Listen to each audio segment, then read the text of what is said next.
यूसुफ अलैहिस्सलाम को जब उनके भाइयों ने कुएं में फेंक दिया, उसके बाद वहाँ से एक काफले का गुजर हुआ और वह उस कुएं के पास पहुँचा तो उस काफले के एक शख्स जिसका नाम मलिक था, उसने एक डोल कुएं में डाला और उस डोल को पकड़कर आप यूसुफ अलैहिस्सलाम कुएं से बाहर आ गए।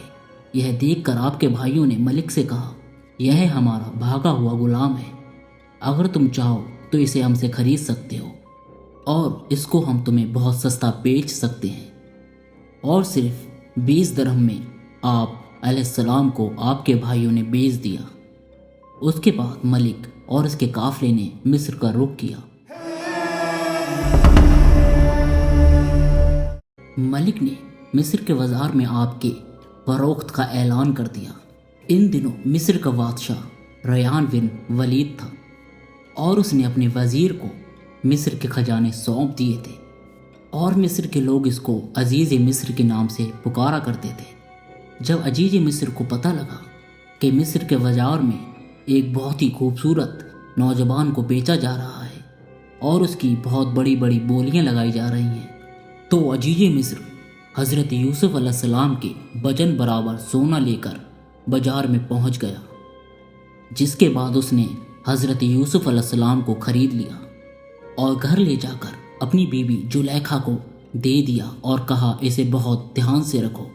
उस वक्त आप अलैहिस्सलाम की उम्र मुबारक 13 या 17 साल की थी। जुलेखा हज़रत यूसुफ अलैहिस्सलाम की खूबसूरती पर फिदा हो गई और एक दिन उन्होंने महल के सारे दरवाजे बंद कर और खूब सिंगार करने के बाद आपको अपने हुस्न से लुभाने लगी। आप अलैहिस्सलाम ने फरमाया कि मैं अपने अजीज़ मिस्र के साथ कोई गद्दारी नहीं करूँगा और मैं उनकी अमानत में कोई खयानत ना करूँगा। आपका ये सब करना फजूल है। मगर जुलेखा आपकी तरफ लपकी और आप भाग निकले और जुलेखा ने आपको पकड़ना चाहा, मगर आपकी कमीज मुबारक पीछे से उनके हाथ में आई और वह फट गई।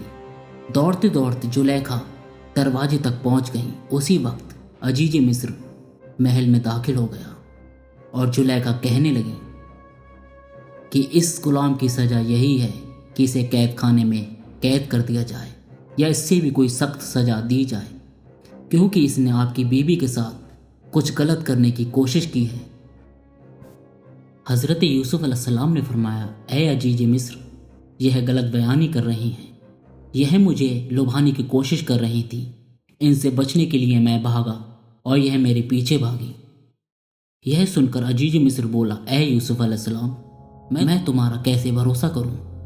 तो आप अलैहिस्सलाम ने फरमाया कि घर में 4 महीने का बच्चा पालने में लेटा हुआ है जो इनके मामू का लड़का है, उससे पूछ लीजिए कि माजरा क्या है। यह सुनकर अजीज़ मिस्र भड़क गया कि भला 4 महीने का लड़का कैसे बोल सकता है। तो आपने फरमाया, अल्लाह ताला उसको ज़रूर मेरी बेगुनाही की शहादत देने की कुदरत फरमाएगा। अजीज़ मिस्र ने जब इस बच्चे से पूछा तो उस बच्चे ने बाआवाज़ बुलंद यह कहा, अगर इनका कुर्ता आगे से चिरा हुआ है तो औरत सच्ची, और इन्होंने गलत कहा और इनका कुर्ता पीछे से चिरा हुआ है तो औरत झूठी और वह सच्चे हैं। यह गवाही बच्चे ने अजीज़ मिस्र के सामने दी, जिससे वह हैरत में पड़ गया और हज़रत यूसुफ अलैहिस्सलाम के कुर्ते को चेक किया गया और आप अलैहिस्सलाम का कुर्ता पीछे से फटा हुआ निकला और आपकी बेगुनाही साबित हो गई। उस वक्त अजीज़ मिस्र ने आप अलैहिस्सलाम की बेगुनाही को साबित करते हुए यह फरमाया, बेशक यह तुम औरतों का फरेब है, बेशक तुम्हारा फरेब बड़ा है। ए यूसुफ, तुम इसका ख्याल ना करो और ए औरत, तू अपने गुनाह की माफ़ी मांग